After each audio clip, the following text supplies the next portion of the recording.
এইভাবে যখন হিট সুপারহিটের পালা চলছে, তখনই একটা ঘটনা দাদার ক্যারিয়ারে সংশয়ের ঝড় তুলল। দেওয়ালে দেওয়ালে তখন চীনের চেয়ারম্যান, আমাদের চেয়ারম্যান লেখা হচ্ছে। নকশালবাড়ির লাল আগুন দিকে দিকে ছড়িয়ে দাও, লেখা পোস্টারও সাঁটা হচ্ছে সর্বত্র। সারা কলকাতায় থমথমে ভাব। রোজই খবরের কাগজ খুললে খুন জখমের ঘটনা। Hi everyone, welcome back to my channel Anjenia. বন্ধুরা, তোমাদের সকলকে আমার এই ছোট্ট ইউটিউব চ্যানেলে স্বাগত জানাই। আর 5জন মানুষের মতো দাদাও অস্থির হয়ে উঠত এসব ঘটনায়। আক্ষেপ করত, কত মেধাবী ছেলের প্রাণ শেষ হয়ে যাচ্ছে এই খুনোখুনিতে। মায়ের কোল শূন্য হয়ে যাচ্ছে অকালে। এর কি কোনো শেষ নেই? কবে আবার শান্তি নামবে? এড়িয়ে চলত। প্রসঙ্গক্রমে কেউ রাজনীতির কথা তুললে দাদা সোজাসুজি বলে বসত, এ আমার লাইন নয়। স্বাধীনতার আগে পাড়ায় বার কয়েক মিছিলে নেমেছি। মন্বন্তরের সময় অভুক্ত নিরন্ন মানুষদের সার বেঁধে বসিয়ে খিচুড়ি খাইয়েছি। ব্যাস, ওই অবধি। এর বাইরে রাজনীতিতে আমি তেমন উৎসাহ পাই না। ভাবতে বসে আজ খারাপ লাগছে, যে মানুষ রাজনীতি থেকে শত দূরে থাকতো, সেই উত্তম কুমারকেই কিনা পরে রাজনৈতিক ঘটনার শিকার হয়ে কলকাতা ছাড়তে হয়েছিল। ঘটনাটা শুরু থেকেই বলা যাক। সেদিনও ভোররাতে ময়রা স্ট্রিটের ফ্ল্যাট ছেড়ে সঙ্গে বেনু অন্যান্য দিনের মতো বিড়লা প্ল্যানেটোরিয়ামের পাশ দিয়ে ওরা হাঁটছে। পেছনে গাড়ি চালিয়ে এগোচ্ছে দাদার ড্রাইভার। ভিক্টোরিয়া মেমোরিয়াল পেরিয়ে রেড রোড পৌঁছতে রাস্তাটা অন্যান্য দিনের মতোই সুনসান লাগলো। প্রাতঃভ্রমণকারীরা সাধারণত ভিক্টোরিয়া মেমোরিয়ালের চারপাশে ঘুরে বেড়ায়, রেড রোডে কেউ পা রাখে না। দাদা আবার অত্যুৎসাহী ভক্তদের হাত এড়াতে রেড রোডের নির্জনতাই বেশি পছন্দ করত। রেড রোড ধরে সেদিন কিছুটা হাঁটার পর হঠাৎই সেই অদ্ভুত কাণ্ড ঘটল। একটা গাড়ি প্রচণ্ড বেগে দাদাদের পেরিয়ে যেতে গিয়ে ব্রেক কষে থমকে দাঁড়ালো। গাড়ি থেকে একজন মুখ বের করে দাদাদের দেখার পর আবারও গাড়ি ছুটিয়ে দিল সামনের দিকে। ঘটনাটা আকস্মিক হলেও দাদার কাছে অপ্রত্যাশিত ছিল না। স্বপ্নের নায়ক উত্তম কুমারকে এক পলক চোখে দেখার জন্য কত মানুষই তো কত কিছু করে। ছুটন্ত গাড়িতে একবার ব্রেক কষা আর নতুন কি। গাড়িটা পেরিয়ে যেতে দাদা আবার হাঁটতে শুরু করলো।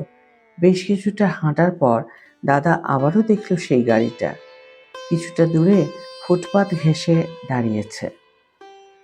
তখনও দাদার মনে কোনো সন্দেহ দানা বাঁধেনি।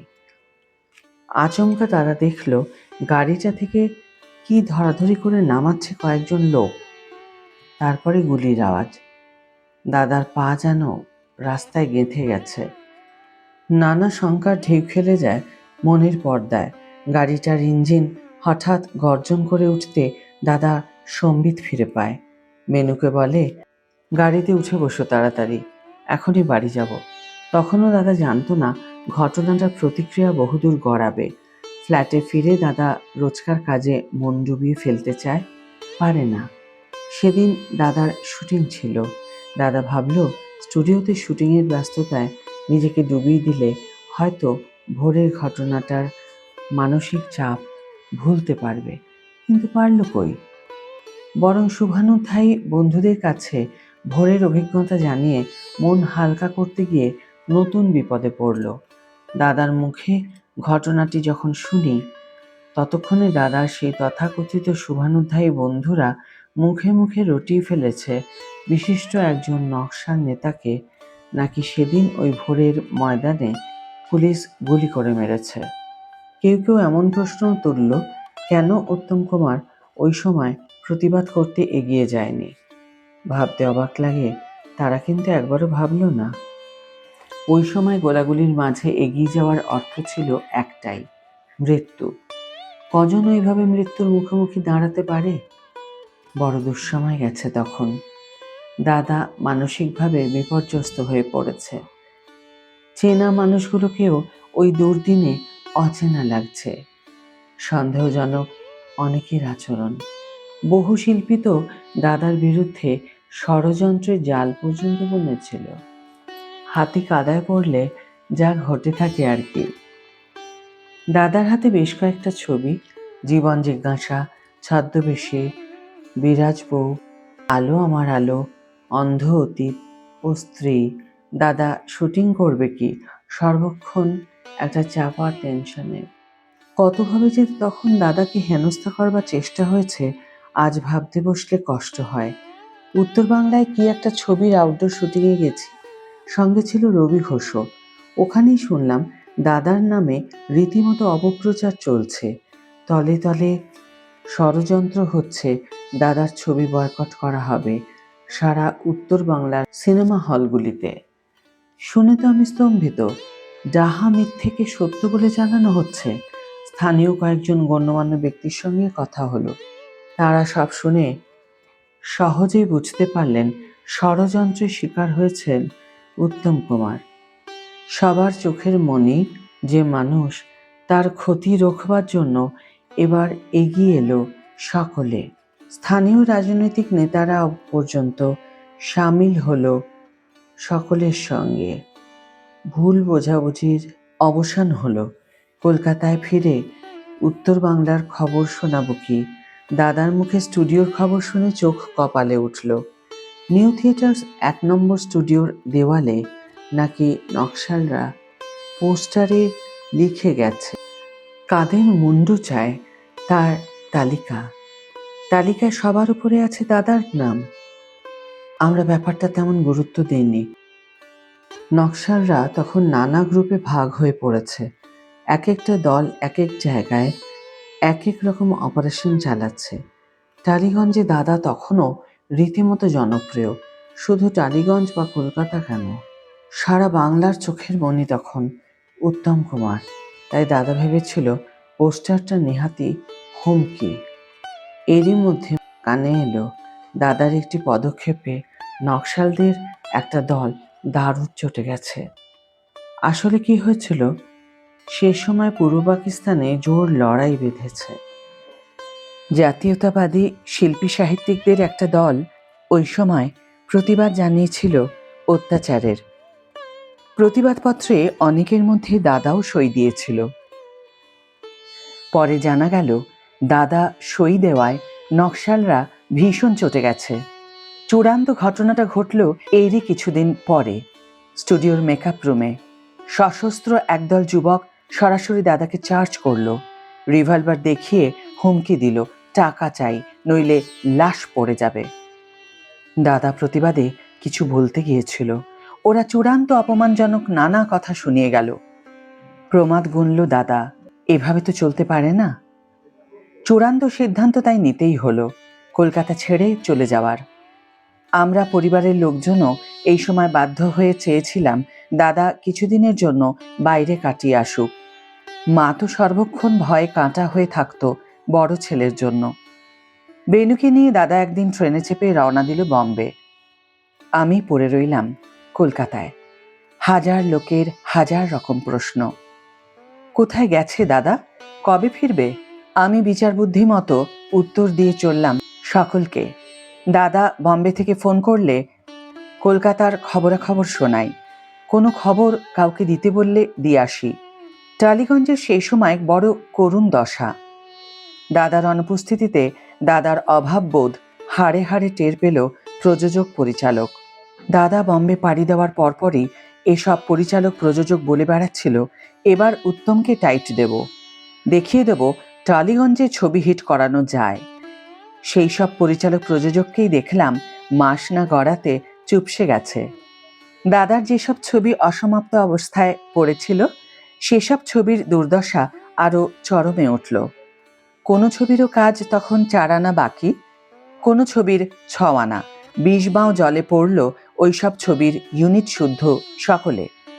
ফলে দাদা খুঁটিয়ে জানার চেষ্টা করত ছবিগুলো কি পর্যায়ে আছে। শুটিং বন্ধ শুনলে খুব দুঃখ পেত। আক্ষেপ করে বলতো, একার জন্য ছবিগুলোর কাজ থমকে দাঁড়ালো। নিজেকে বড় অপরাধী মনে হচ্ছে। দাদা নিজেকে যাই ভাবুক না কেন, আমার মনে দাদাকে ঘিরে গর্ববোধ কিন্তু বেড়েই যেত দাদার ওইসব কথা শুনলে। নিজের কর্মক্ষেত্র সম্বন্ধে কতখানি ভালোবাসা মমত্ববোধ থাকলে একজন মানুষ অমন সব কথা বলতে পারে। দাদা অভিনয় জগৎটাকে এত গভীরভাবে ভালোবেসেছিল বলেই না জগৎটা শীর্ষে পৌঁছতে পেরেছিল। আকাশ ছোঁয়া যে শীর্ষ, পরবর্তী প্রজন্মের ধরা ছোঁয়ার বাইরে। ওই সময় ফোনে দাদা বিষণ্ণ কণ্ঠে একটা কথাই বারবার বলতো, বুড়ো, আর কতদিন এভাবে পাল ছেঁড়া নৌকোর মতো ঘুরে বেড়াবো রে? সময়ের চেয়ে বড় সমাধান আর কিছু নেই। সময়ের বাতাস ধীরে ধীরে অশান্ত পরিবেশকে শান্ত করে তুলল। মাস কয়েক পরে রাজ্যের মন্ত্রীরা এগিয়ে এলেন। মুখ্যমন্ত্রী নিরাপত্তার আশ্বাস দিলেন। সাংবাদিক থেকে শিল্পী, কলাকুশলীরা পর্যন্ত আন্তরিকভাবে চাইছিল দাদার কলকাতায় ফেরা। টালিগঞ্জে প্রাণচাঞ্চল্য ফিরিয়ে আনার জন্য দাদাকে যে স্টুডিওয়ে শুটিংয়ের মাঝে ফেরানো দরকার তাও সকলে উপলব্ধি করল আন্তরিকভাবেই। দাদা ফিরল কলকাতায়, অভিনয় জগতে। দাদা স্বস্তি পেল, শান্তি পেলাম আমরাও। টালিগঞ্জে সে সময় দেখেছি দাদা নিজের কাঁধে অতিরিক্ত কাজের বোঝা চাপিয়ে এক ফ্লোর থেকে অন্য ফ্লোরে দৌড়ে বেড়াচ্ছে। এতটুকু বিরক্তি নেই, কোনো রকম অনুযোগ নেই মুখে। নতুন ছবির ডেট দেওয়ার আগে দেখেছি অসমাপ্ত ছবিগুলোকে প্রাধান্য দিচ্ছে দাদা। কেউ এ ব্যাপারে আপত্তি বা অভিযোগ জানালে দাদা বলতো, প্রযোজকের অনেক টাকা আটকে আছে ছবিটা শেষ না হওয়ায়। শিল্পী কলাকুশলীরাও তাদের পারিশ্রমিক পাবে ছবিটা শেষ হলেই। তাই আমি আগে অসমাপ্ত ছবিগুলির কাজ শেষ করতে চাই। দাদা সেদিন অমন সিদ্ধান্ত নিয়েছিল বলেই পীযূষ বসুর জীবন জিজ্ঞাসা, উপেন্দ্র গাঙ্গুলির ছদ্মবেশী, মানু সেনের বিরাজ বউ সাত তাড়াতাড়ি রিলিজ হতে পেরেছিল। এর মধ্যে ছদ্মবেশী তো সুপারহিটও করেছিল। আর পাঁচটা কাহিনীর থেকে ছদ্মবেশীর গল্প ছিল একেবারে আলাদা। দাদার চরিত্রটাও ছিল মজার। নকল ড্রাইভার সেজে নানা কাণ্ডকারখানা করে চলবে। রোম্যান্টিক ঘেরাটোপের বাইরে বেরিয়েও যে সফল হওয়া যায়, কমেডি তৈরিতেও যে দাদা পারঙ্গম তার প্রমাণ মিলল এই ছবিতেই। ছদ্মবেশীর গানগুলো দারুণ জনপ্রিয় হয়েছিল সে সময়। সুধীন দাশগুপ্তের সুরে গানগুলো গেয়েছিলেন আশা ভোসলে এবং মান্না দে। আশাজির কণ্ঠে আমার দিন কাটে না, আমার রাত কাটে না, স্মৃতিগুলো কিছুতে পিছু হাঁটে না, আমার দিন কাটে না, আমার রাত কাটে না। বা আরো দূরে চলো যাই, ঘুরে আসি, মন নিয়ে কাছাকাছি, তুমি আছো আমি আছি, পাশাপাশি ঘুরে আসি। যেমন সকলের মনে দোলা দিয়েছিল, তেমনি দাদার লিপে মান্নাদার গলায় আমি কোন পথে যে চলি, কোন কথা যে বলি, তোমায় সামনে পেয়েও খুঁজে বেড়াই মনের চোরাগলি। এবং বাঁচাও বাঁচাও কে আছো, মরেছি যে প্রেম করে, বাঁচাও কে আছো, মরেছি যে প্রেম করে, রাগ করো না, আমি আসবো না, আমি আসবো না, ভালোবাসবো না, আগেই মরেছি আর মেরো না, মেরো না, মেরো না, না না, বাঁচাও কে আছো, মরেছি যে প্রেম করে, বাঁচাও কে আছো, মরেছি যে প্রেম করে। বেশ মজা দিয়েছিল। আগেই বলেছি, দাদার লিপে তখন হেমন্তদার জায়গায় একের পর এক ছবিতে গান গাইছেন মান্না দে। দর্শকরা সানন্দে গ্রহণ করেছিল মান্নাদার গান। বম্বে থেকে ফিরে দাদা কেবল একজন প্রযোজকের সঙ্গে ভালো ব্যবহার করতে পারেনি, তারও অবশ্য কারণ আছে। দাদা যখন বম্বেতে, ওই সময়ই এক রাতে দাদা ফোনে আমায় নির্দেশ দেয় ওই প্রযোজকের কাছ থেকে বকেয়া পাওনা কয়েক হাজার টাকা নিয়ে আমি যেন বৌদির হাতে তুলে দিই। কিন্তু টাকা চাইতে গিয়ে রীতিমতো বিরূপ অভিজ্ঞতা হয় আমার। প্রযোজক মশাই টাকার কথা শুনে আকাশ থেকে পড়েন, মুখের ওপর বলে দেন, উত্তমবাবুর তো কোনো বকেয়া পাওনা নেই, সব শোধ করে দিয়েছি। আসলে এখন তো উনি বিভিন্ন ঘটনায় বিপর্যস্ত আছেন, তাই বোধহয় ভুল করেছেন। আমি দাদাকে খবরটা দিতেই দাদা প্রথমে কয়েক মুহূর্ত নীরব থাকে, তারপর নির্দেশ দেয়, আর ওর কাছে টাকা চাইবার দরকার নেই। আমি কলকাতায় ফিরে যা হয় ব্যবস্থা করব। তুই বরং কোথাও থেকে ধার করে টাকা জোগাড় কর, তোর বৌদির টাকাটা জরুরি দরকার। বুঝতে পারলাম দাদার মনে প্রত্যাখ্যানটা বেজেছে, অপমানিত বোধ করেছে প্রযোজকের প্রত্যাখ্যানে। আমি দাদার নির্দেশ পেয়েই সাত তাড়াতাড়ি টাকাটা জোগাড় করে দিই ধার করে। বম্বে থেকে দাদা ফিরতেই সব প্রযোজক পরিচালক কুশল জিজ্ঞাসা করে শুটিংয়ের ডেট নিয়ে যান। সেই প্রযোজক ভদ্রলোকও ময়রা স্ট্রিটের ফ্ল্যাটে হাজির হন গুটি গুটি পায়ে। 4-5 দিনের শুটিং বাকি, ওই কটা ডেট পেলেই ছবিটা শেষ হয়ে যাবে। দাদাকে সেই প্রথম কঠোর হতে দেখলাম। প্রযোজকের মুখের উপর বলল, চুক্তিমতো আপনার ছবিতে আমার শুটিং তো শেষ হয়ে গেছে, পাওনাও মিটে গেছে, এখন আবার শুটিং কি? ভদ্রলোক নিজের ভুল বুঝতে পারলেও স্বীকার করতে তখনও লজ্জা পাচ্ছেন।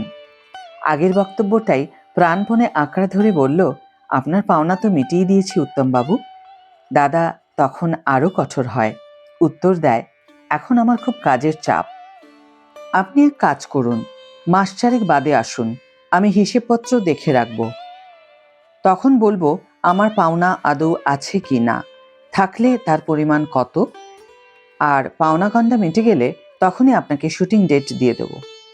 দাদা নিজের মুখেই পরে আমার কাছে ওর আচরণের রূঢ়তা স্বীকার করেছিল। আমার কাছে বিবরণ দেওয়ার সময়ও দাদার কণ্ঠস্বরে উত্তেজনার আভাস পেয়েছিলাম। দাদা ক্ষুব্ধ কণ্ঠে বলেছিল, নারায়ণ সাধু খাঁ, ডিএন ভট্টাচার্য, অসিত চৌধুরীও প্রযোজক, কিন্তু কখনো ওদের দেখেছিস শিল্পীদের টাকা মেরে দিতে, ঠকাতে? এত নিচে নামতে ওদের রুচিবোধে বাধে? ওরা তো এদের মতো শুধু টাকা রোজগারের জন্য ফিল্ম লাইনে আসেননি, নীতিবোধ, রুচিবোধ তাই বিকিয়ে দেননি। কথাটা আমিও স্বীকার করেছিলাম। ছোটিসি মুলাকাতের জন্য ডিএন ভট্টাচার্য ঋণদান আমার সামনে ঘটেছে। বম্বেতে দাদা চলে যাওয়ায় আমাকেই কতদিন নারায়ণ সাধু খাঁ, অসিত চৌধুরীরা যেচে বলেছেন, টাকার দরকার থাকলে কোণঠা করবে না বুড়ো, উত্তমকে জানিও আমরা ওর পাশে আছি সবসময়। নিজের কৌতূহলের পরে খোঁজ নিয়ে জেনেছিলাম দাদার শুটিংয়ের অভাবে ছবিটা অসমাপ্ত অবস্থায় পড়ে আছে। মাস চারেক পরে ভদ্রলোক দাদার সামনে দাঁড়ালে দাদা কাগজপত্র দেখিয়ে প্রমাণ করে দেয় কত টাকা এখনও পাওনা আছে। ভদ্রলোক বকেয়া টাকা মিটিয়ে দিলে দাদাও সঙ্গে সঙ্গে ডেট দিয়ে দেয়। শুটিংয়ের সময় দাদার আবার অন্য চেহারা, প্রাণ ঢেলে অভিনয় করে, ফল মেলে হাতে নাতে, ছবিটা সুপারহিট করে, ভদ্রলোকের অনেক টাকা লাভ হয়। আরও পরে ভদ্রলোক আবার এসেছিলেন, দাদা মুখের ওপর পারিশ্রমিক চেয়েছিল 1,25,00,000 টাকা।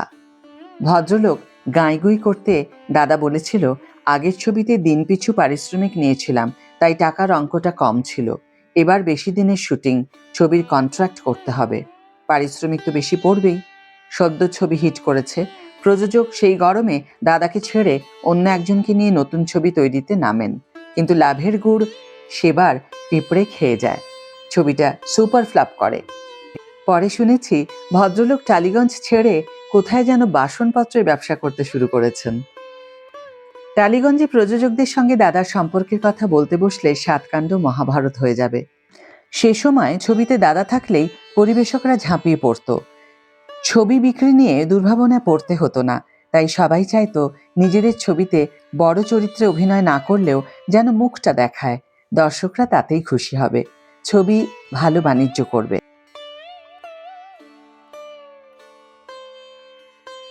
দাদার সেই ইমেজ দাদার জীবৎকালে কখনোই ম্লান হয়ে যায়নি এবং আজও সেই ইমেজ স্বমহিমায় বেঁচে রয়েছে মানুষের হৃদয়ে এবং চিরকাল তা মানুষের হৃদয়েই থাকবে। কারণ মহানায়কের সেই জায়গাটি, সেই ইমেজটি ভেঙে দেওয়ার জন্য আজও কেউ ইন্ডাস্ট্রিতে এসে পৌঁছয়নি, আগামীতেও সেই ইমেজ ভেঙে দেওয়া সম্ভব হবে না। তার প্রতি শ্রদ্ধা জানিয়ে আজকের ভিডিও এখানে শেষ করছি বন্ধুরা। এতক্ষণ তোমরা যে প্রতিবেদনটি শুনলে সেটি তরুণ কুমারের বয়ানে লেখা আমার দাদা উত্তম কুমার নামক বইটি থেকে সংগৃহীত। ভিডিওটি যদি ভালো লেগে থাকে তাহলে অবশ্যই একটি ছোট্ট করে লাইক দিও, শেয়ার করো বন্ধুদের সাথে, কমেন্ট করে জানিও তোমাদের মতামত।